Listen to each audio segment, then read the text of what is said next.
This is Major Donald Doman from the Salvation Army of Central Virginia. We have spent the last 4 days tirelessly preparing to set up a temporary shelter for individuals who are at high risk for the COVID-19 virus. We are working out of our Salvation Army Boys and Girls Club here in Richmond, Virginia, and our staff, we are just putting the finishing touches on making sure that everything is just right for those residents. So here we're at the main entrance, and behind me we have our community classroom where there will be some preliminary health screenings offered by the Daily Planet. Also other volunteers and other community service organizations that are part of the Greater Richmond Continuum of Care will be here to help us assess the clients that come in to make sure that we are able to get the items and the things that they need for their stay here at the Salvation Army Boys and Girls Club.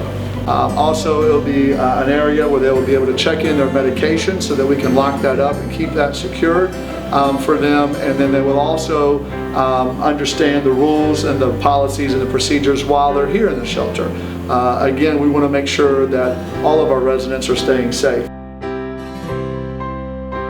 So this is our dining room. This is where the residents will come in. They'll get their food. We'll have the proper distancing between the tables.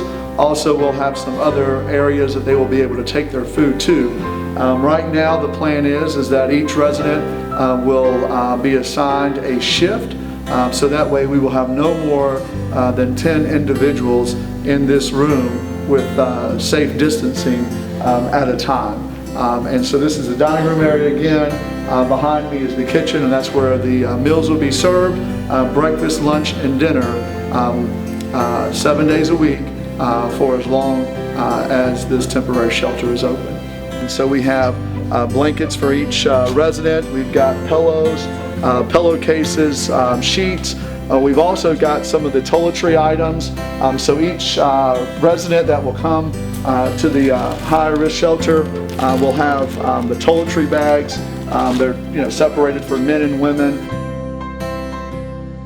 Thank you to those who have been in prayer for the worldwide efforts of the Salvation Army as we move to the front lines. I also want to say thank you to those who have generously contributed to the Salvation Army's work across not only Central Virginia, but around the nation. We ask that you would continue to pray for us, for every volunteer, for every staff member, for every resident that will call this center home for at least the next few weeks, perhaps even months. And in that, we also ask that you would prayerfully consider a gift to the Salvation Army.